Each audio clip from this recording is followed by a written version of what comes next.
না ভাই একটু সরি বলে দিত ভাই, সরি বলে দিত, সরি বলে ক্ষমা করতে হয়। এই যে সবার বড় দাদা আর এই যে সবার ছোট ভাই। দেখো আর করবো না করে দিত, সরি বলে দিত, আর করবোই না। সরি সরি বললে তো মাফ করে দিতে হয় নাকি? করবো না? সরি বললে তো করতে হয় ভাই, একবার করে আর করবো না, একবার এই যে আর কোনদিন বলবো না, কান ধরছি এই যে ভাই, এই যে কান ধরছি। বড় দাদা তোর কাছে নত হচ্ছে, তাও তুই ইয়ে করছিস। এই যে ভাই, আর কোনো ফোন করবো না। আরে আমি আর করবো না তো, সরি বললাম সেই জন্য। আচ্ছা একবার তো সরি মাফ করতে হবে কেন? তাহলে চলে যাবো? হ্যাঁ? তাহলে আমি বাবু সোনাকে ফোন করি, বাবু সোনা আমাকে নিয়ে যা। হ্যাঁ, তাহলে তোদের এটা আসবো না তো? হ্যাঁ, তাহলে আমার মা বাড়িতে আসবো না? হ্যাঁ,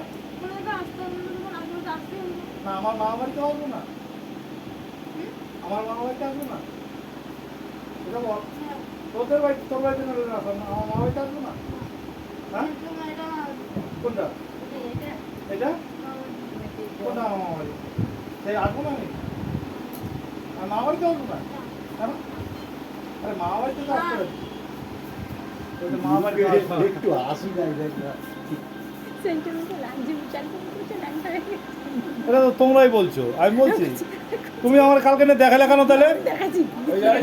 তোর মা কি আছে দেখ, দেখ তুই তাকিয়ে দেখ, দেখ না তুই তাহলে ভাই, ভালো কে খারাপ এখন আমি কি জানতাম তুই দেখেছিলি? আমার দেখা দেখে ভাই সেটা বলা যায়।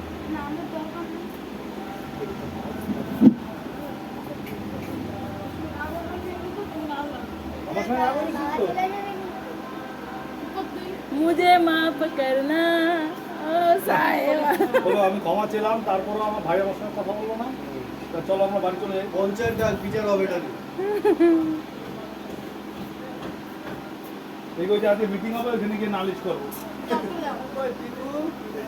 আবার কিন্তু এই যে দেখ রেগে বোম, দেখো না কি অবস্থা। শান্তনুকে আসতে দেবে না, এক্ষুনি চলে যেতে বলছে। আমার আসার দরকার নেই, তুমি চলে যাও, তুমি না আসলেও হবে। কারণটা কি? কারণটা আমার বাড়িতে বলে আমি আসতাম না। কারণটা কি? তোমার মা- কারণ বাড়িতে গিয়ে কারণটা কি? আবার বললে আবার রাগ করবো, তখন আমি কালকে রাতে বলবো না, কি করবো? কালকে রাতে বলে আবার একটা পায়খানা গেছে ন্যাংটা হয়ে। যত সেটা আবার বড়- নেটে বলে কে ছেড়ে দিচ্ছে।